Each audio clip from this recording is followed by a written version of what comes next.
One of our pals, one of the very best, unmatched. And if you are not reading Football Morning in America, what are you doing? It's Peter King, Football Morning in America. Peter, fantastic column after the Super Bowl. Thanks for doing this.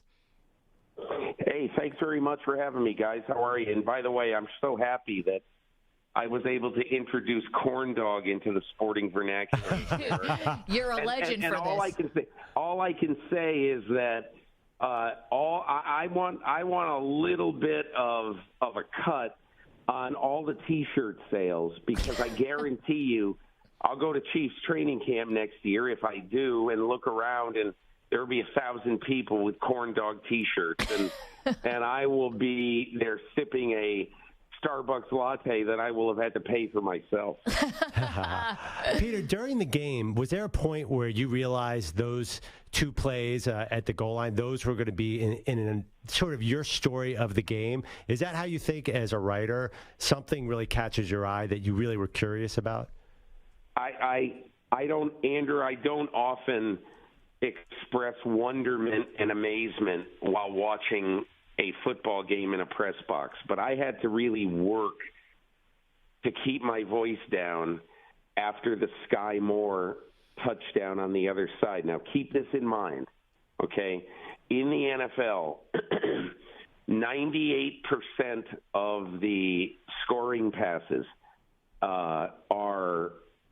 there is a gap between the receiver and the nearest defender.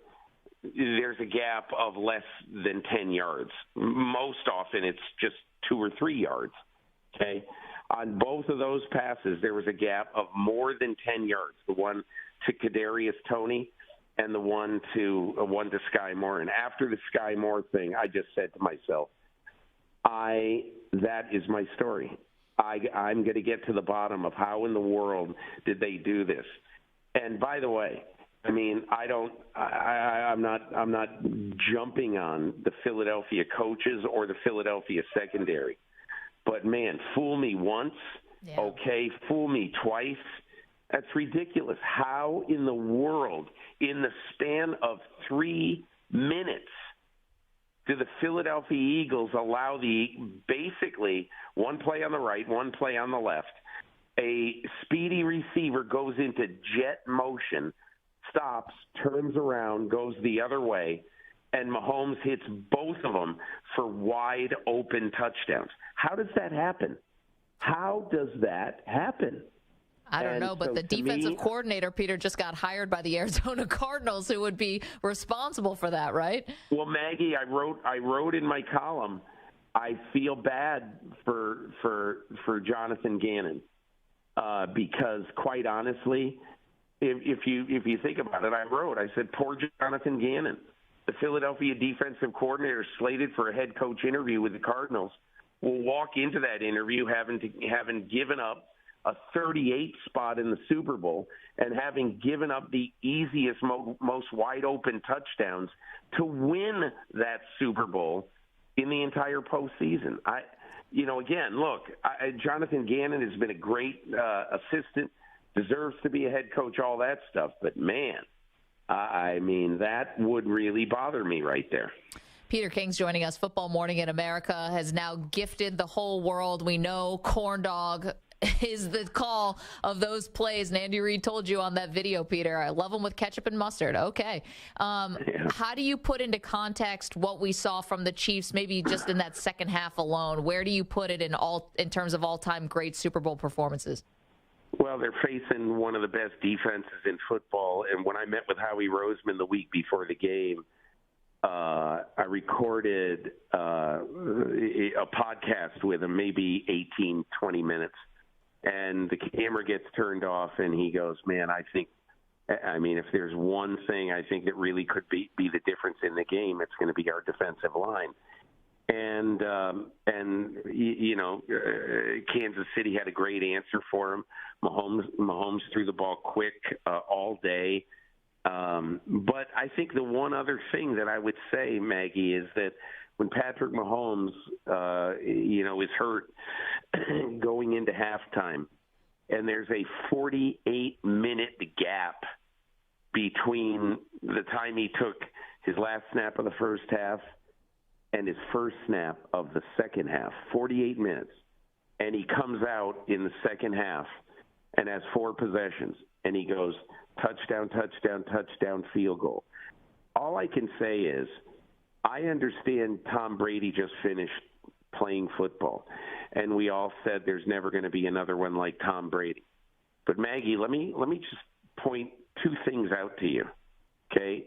By age 27, which is what Mahomes is right now, Tom Brady had brought his team to 3 Super Bowls. Patriots were 3-0.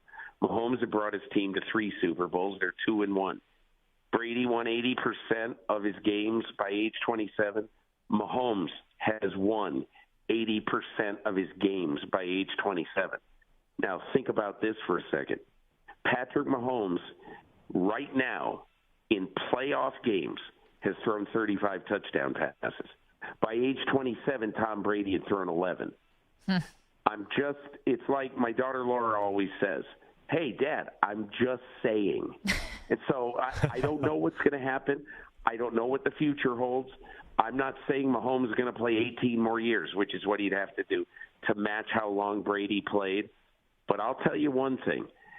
He is a phenomenal football player who has the ethos and the will of Tom Brady, and certainly he has the ability to play on the move significantly better than almost any quarterback who'd be in the top of these rankings. We're talking to NBC Sports' Peter King. So, Peter, tough day for my Philly friends and my Philly family.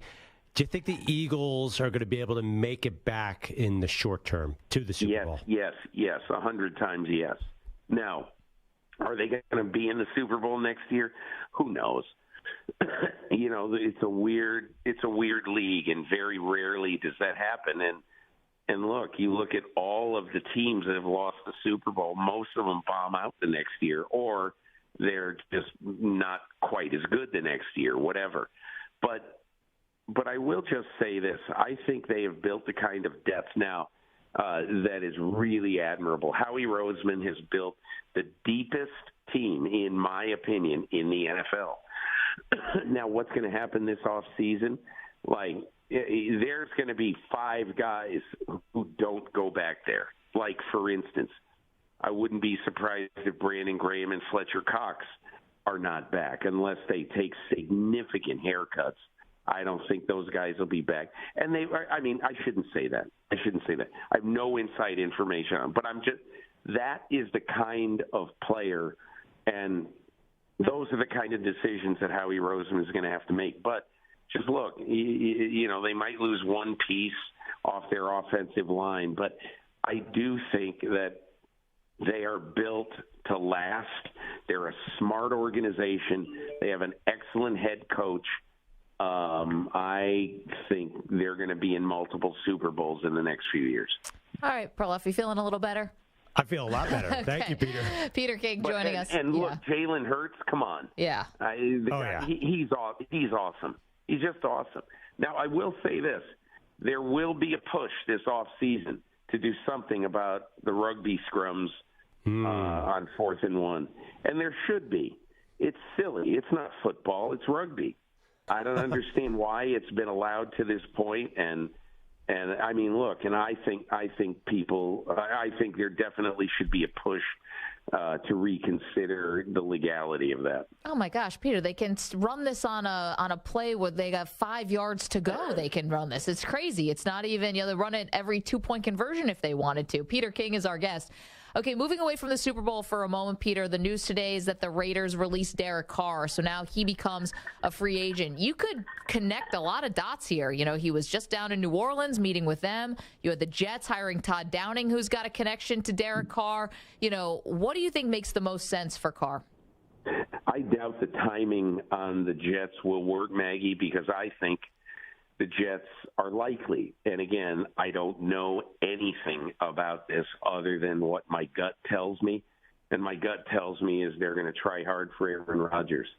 And so if Derek Carr wants to make a deal now, if he wants a home now, and while the musical chairs start to spin, I think he's going to have to make in the next couple of weeks. I mean, the world is his oyster now. Somebody has a chance right now to sign Derek Carr and to solve their quarterback issue for, say, the next 3 years. You have to decide if you think if he's worth it to pay him. I don't know what the number is, but I'm sure it's going to be somewhere $35 or $40 million a year. Do you think Derek Carr is worth it after seeing him really fall badly this year, fall back this year?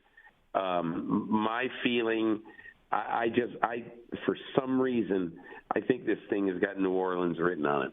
Do you think the Jets are going to be able to land Rodgers? I don't know. Yeah. I do think, though, if I were Aaron Rodgers, I would look at a team and say they've got a very good running back.